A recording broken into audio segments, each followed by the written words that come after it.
الله من الشيطان الرجيم. بسم الله الرحمن الرحيم.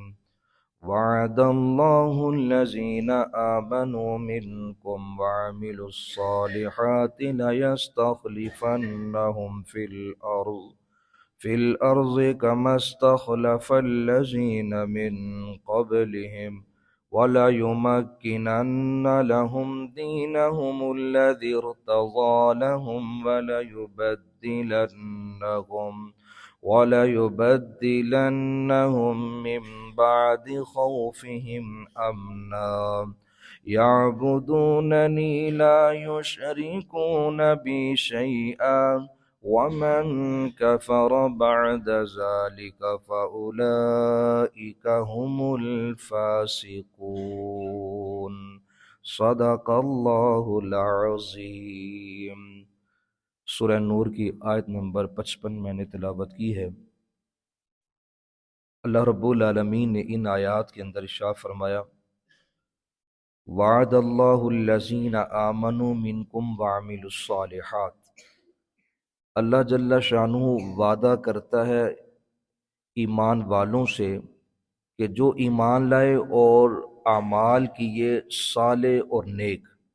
لَيَسْتَخْلِفَنَّهُمْ فِي الْأَرْضِ، وہ انہیں زمین کی ضرور خلافت عطا فرمائے گا. كَمَا اسْتَخْلَفَ الَّذِينَ مِن قَبْلِهِمْ، جیسے اس نے خلافت عطا فرمائی آپ سے پہلے والے لوگوں کو. وَلَيُمَكِّنَنَّ لَهُمْ دِينَهُمُ الَّذِي ارْتَضَىٰ لَهُمْ، اور وہ تمہیں ضرور مضبوط کرے گا لہم تمہارے لیے، ان کے لیے، دینہم ان کا دین، الذی ارتضیٰ جو اس نے پسند کر لیا، لہم ان کے لیے، وَلَيُبَدِّلَنَّهُمْ اور وہ ضرور تبدیل کر دے گا، من بعد خوفہم امنا بعد خوف کے امن اور سکون. یعبدوننی وہ عبادت کریں گے، لا یشرکون بی شیئا وہ عبادت کریں گے اللہ کی اور اس کے ساتھ کسی کو شریک نہیں ٹھہرائیں گے. ومن کفر بعد ذالک اور جو ناشکری کرے اس کے بعد، فاولئک هم الفاسقون وہی ہیں وہ لوگ جو فاسق ہیں. اللہ رب العالمین نے اس سے پہلے کی آیات میں منافقین کے کردار کا، پھر ایمان والوں کے کردار کا ذکر کیا تھا.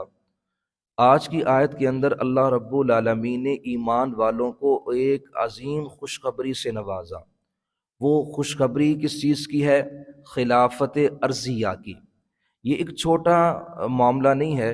خلافت اگر کسی کو نصیب ہو جائے گی دنیا کے اندر رہتے ہوئے اس کے لیے بہت بڑی نعمت ہے. اب یوں سمجھ لیجئے کہ اعلان ہو رہا ہے بادشاہت کا، کہ میں کن لوگوں کو بادشاہت دیتا ہوں، کن لوگوں کو حکمرانی دیتا ہوں. پھر وہ حکمرانی خود ساختہ جو انسان خود حاصل کرتا ہے ایسی حکمرانی نہیں، بلکہ حکمرانی ایسی ہے کہ جو خلافت کے طور پر ہوگی، اور خلافت بھی ایسی، وہ نظام خلافت راشدہ کا نظام ہوگا، وہ عدل، وہ انصاف ہوگا کہ جیسا انصاف خود رسول اللہ نے قائم کیا تھا.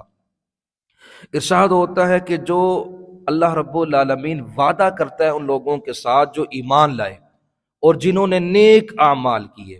ایماندار ہوگا، نیک اعمال کرے گا، اللہ فرماتا ہے ہم اس کو زمین کی خلافت عطا کریں گے. تو علماء نے لکھا ہے یہ زمین کی خلافت کی جب آیات نازل ہوئی، یہ غزوہ بنو مستلق کا واقعہ ہوا تھا، 5 یا 6 ہجری کے درمیان کا یہ واقعہ تھا. تو اس وقت قرآن پاک کی یہ آیت نازل ہوئی ہے. اس وقت اللہ پاک نے ان لوگوں سے وعدہ لیا جن کو اللہ نے ایمان بھی دیا اور انہوں نے اپنے اعمال کے ذریعے اللہ سے وعدہ پختہ کیا اور اللہ کو راضی کیا.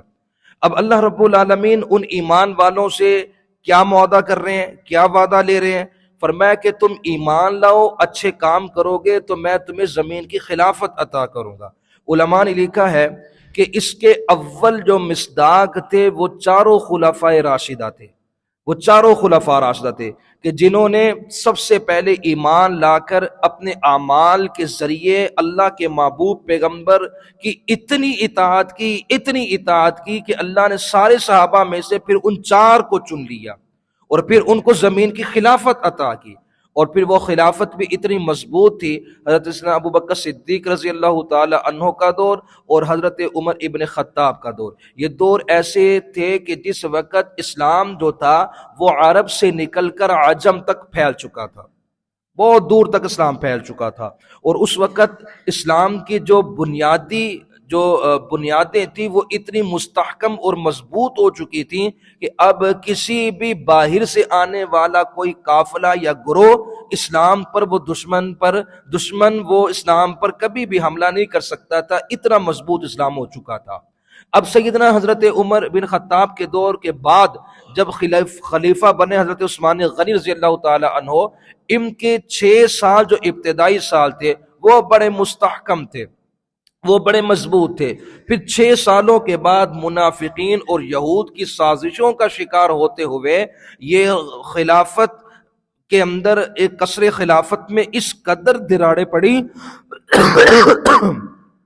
کہ پھر اسلام آگے مزید نہیں بڑھ سکا، کیونکہ آپس میں جنگیں ہونے لگی، قتل و غارت ہونے لگی، تو اسلام وہیں پر جا کر رک گیا۔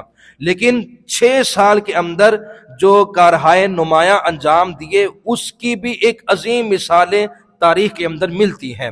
اب حضرت علی رضی اللہ تعالی عنہ جب خلیفہ بنے تو حضرت علی رضی اللہ تعالی عنہ کے زندگی کے 5 سال جو خلافت کے ہیں وہ بھی اسی طرح خانہ جنگیوں میں شامل ہو گئے، یعنی مسلمانوں کی آپس میں جنگوں کی وجہ سے یہ اسلام مزید آگے نہیں پھیل سکا۔ اور حضرت حسن رضی اللہ تعالی عنہ کا دور آیا، آپ نے 6 ماہ تقریباً کم و بیش 6 ماہ آپ نے حکومت کی ہے۔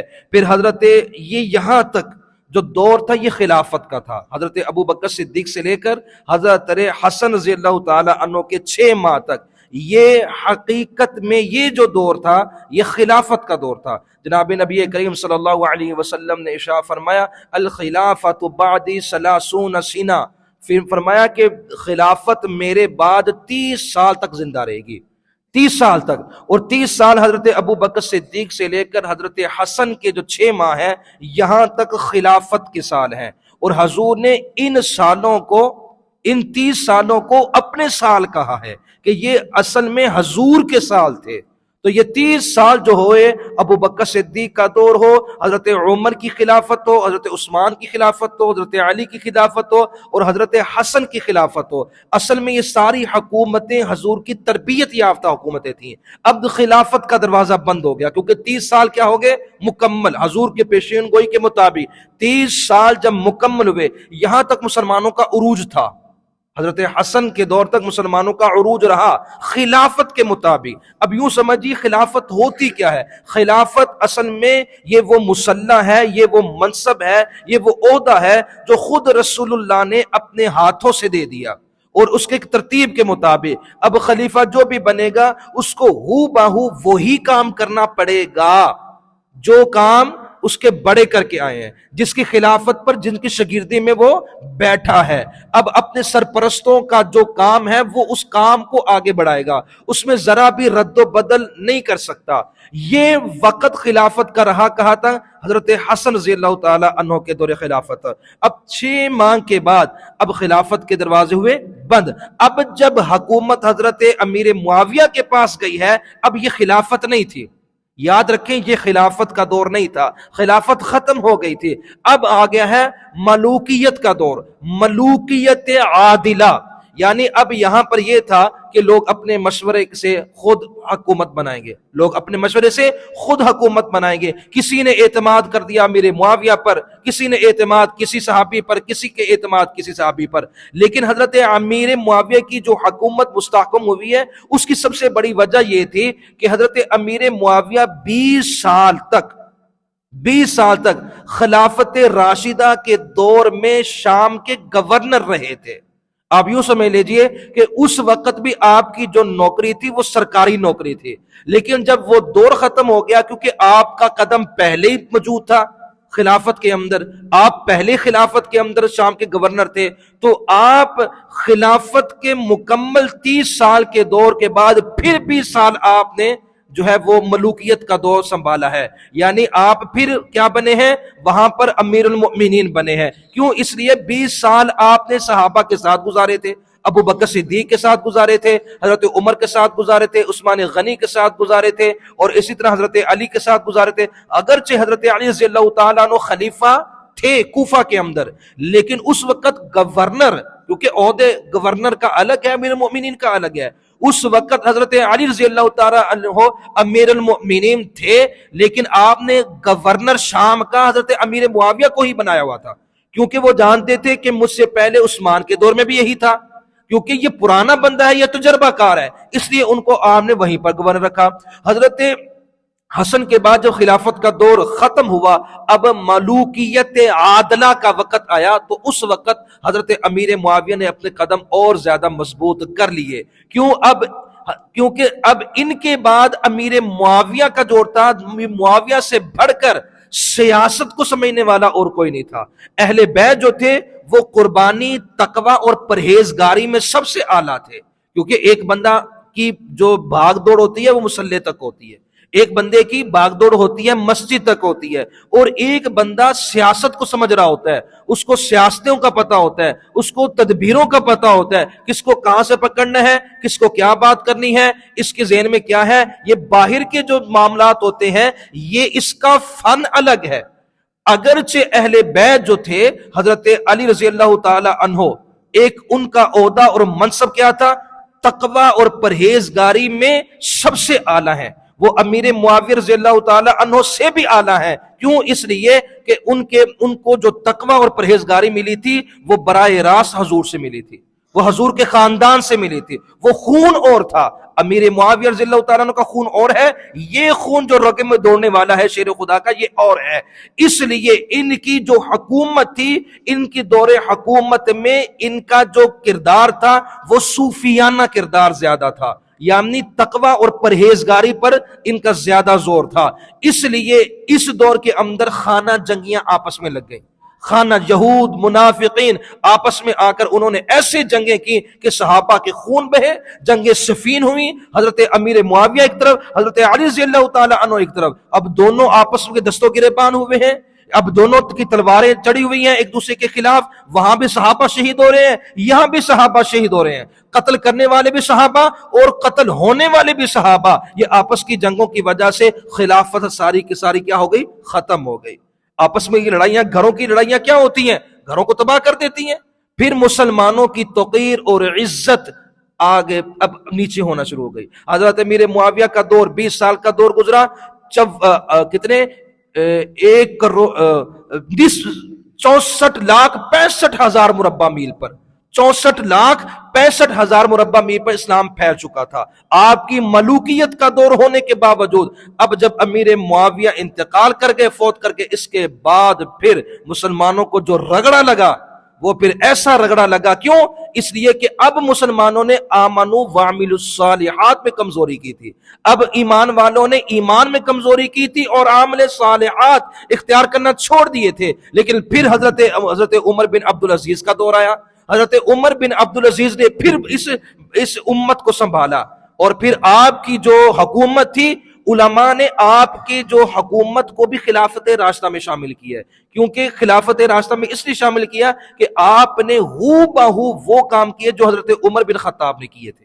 اس لیے آپ کو کہا جاتا تھا کہ آپ کا دور بھی خلافت راشدہ کا ہے۔ اس کی چند جھلکے میں نے کل بھی عرض کر دی تھی جمعے کے دوران کہ حضرت عمر بن عبدالعزیز کے دور میں کیا کیا آپ نے قربانیاں کی اور امت کو کیسے سنبھالا۔ حضرت عمر بن عبدالعزیز کا انتقال ہوا تو جو اموی خاندان، کیونکہ اموی خاندان سے تعلق رکھتے تھے حضرت عمر بن عبدالعزیز، اموی خاندان ذاتی منفعت میں پڑ گئی، یعنی ذاتی مفادات میں پڑ گئی۔ اب ان کے پاس قرآن بھی تھا، ایمان بھی تھا، لیکن انہوں نے حکومتیں کی ہیں ذاتی مفاد کے لیے، اللہ نے وہ بھی ذلیل کر دیے، تباہ کر دیے۔ اس کے بعد عباسیوں کے پاس خلافت آئی، ایمان وہ بھی لاتے تھے، اعمال وہ بھی کرتے تھے۔ ان کے پاس جب عباسیوں کے پاس حکومت آئی ہے، زمین کی خلافت آئی ہے، تو 650 سال تک انہوں نے اس دھرتی پر حکومت کی ہے، 650 سال تک۔ اس کے بعد پھر یہ خود اپنے ذاتی مفادات میں پڑ گئے، ہر بندے کو اپنی ذات کے ساتھ، ہر بندے کو اپنی ذات، ہر بندہ اپنا بنا رہا ہے، کسی کا سوچ نہیں رہا۔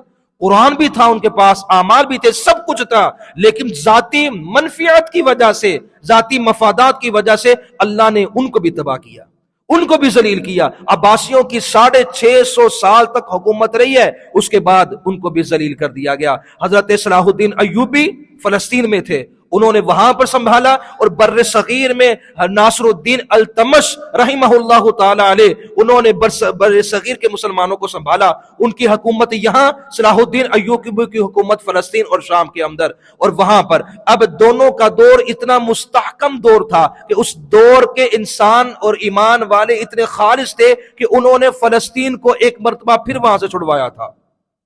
اتنی اللہ رب العالمین نے ان کو مضبوط خلافت عطا کی تھی۔ اس کے بعد جو یہاں کے بر صغیر کے التمش جو تھے، بادشاہ التمش جو تھے، ان کی اس پورے بر صغیر پر حکومت تھی۔ اللہ نے وہ سال بھی مسلمانوں کو دکھائے، لیکن اللہ رب العالمین بتانا کیا چاہ رہا ہے؟ فرما رہا ہے وعد اللہ الذین آمنوا منکم وعملوا الصالحات، ایمان اور اچھے کام تم کرو گے تو زمین کی خلافتیں میں تمہیں ایسے ہی دوں گا جیسے ابو بکر صدیق کو دی تھی، زمین کی خلافتیں میں ایسے ہی تمہیں دوں گا جیسے حضرت فاروق اعظم کو دی تھی، ایسے ہی دوں گا جیسے عثمان اور علی کو دی تھی، ایسے ہی دوں گا جیسے حسن و حسین کو دی تھی، ایسے ہی دوں گا جیسے امیر معاویہ کو دی تھی۔ اور پھر اس سے بعد یزید کی بات میں نہیں کرتا، کیوں؟ اس کا معاملہ ان سے ہٹ کر ہے، ان کا معاملہ ان سے ہٹ کر ہے۔ حضور نبی کریم صلی اللہ تعالی علیہ وسلم نے اس خلافت کے بعد حضرت حسن کے 6 ماہ کے بعد اب اللہ کے نبی نے فرمایا اس کے بعد میں کسی کی کوئی گارنٹی نہیں دیتا،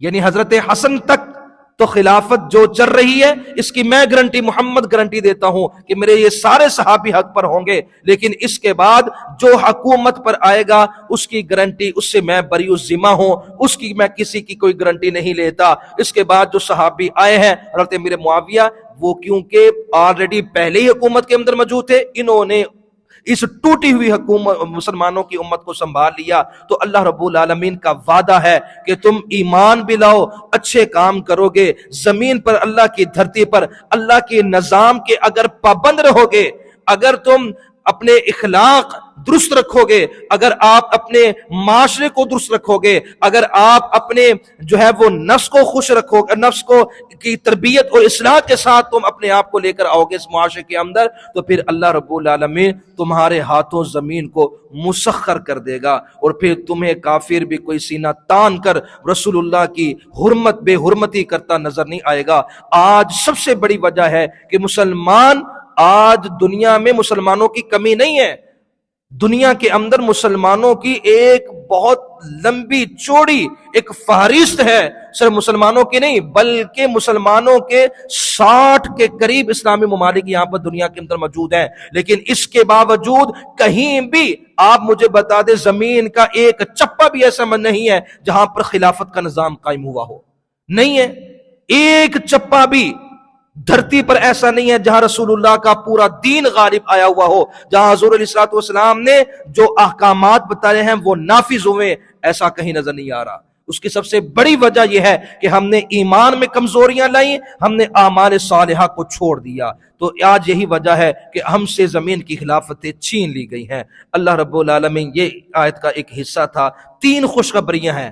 البتہ اس آیت کے اندر جو میں نے تلاوت کی ہے اس میں 3 خوشخبریاں ہیں، صرف ایک خوشخبری کا میں نے ذکر کیا ہے کہ ایمان اور اعمال صالحہ اختیار کرو گے تو حکومتیں میں ایسے دوں گا، خلافتیں ایسے دوں گا جیسے میں نے پہلے لوگوں کو دی تھی۔ اور دوسری خوشخبری اس آیت کے اندر یہ ہے کہ وَلَا يُمَكِّنَنَّ لَهُمْ دِينَهُمُ الَّذِي ارْتَضَىٰ لَهُمْ، اللہ رب العالمین تمہارے لیے تمہارے دین کو مضبوط کر دے گا۔ اور تیسری خوشخبری یہ ہے کہ وَلَا يُبَدِّلَنَّهُم مِّن بَعْدِ خَوْفِهِمْ أَمْنًا، اور اللہ رب العالمین تمہارے خوف کو، تمہاری پریشانی کو، تمہارے ڈر کو امن میں بدل دے گا، سکون میں بدل دے گا۔ یہ 3 خوشخبریاں ہیں، انشاءاللہ یہ آیات کی آگے خوشخبریاں میں کل عرض کروں گا۔ تو اللہ رب العالمین سے دعا ہے خالق کائنات ہم سب کو اعمال، بہترین اعمال کرنے کی توفیق عطا فرمائے، اور رجوع الی اللہ، توبوا الی اللہ، اللہ کی طرف رجوع کرنے کی توفیق دے۔ اللہ کی طرف رجوع کرو، اللہ کی طرف لوٹ آؤ، اللہ کی طرف بھاگو۔ اگر بھاگو گے تو اعمال کرنے کی اللہ توفیق بھی عطا فرما دے گا۔ وآخر دعوانا الحمدللہ رب العالمین۔ بسم اللہ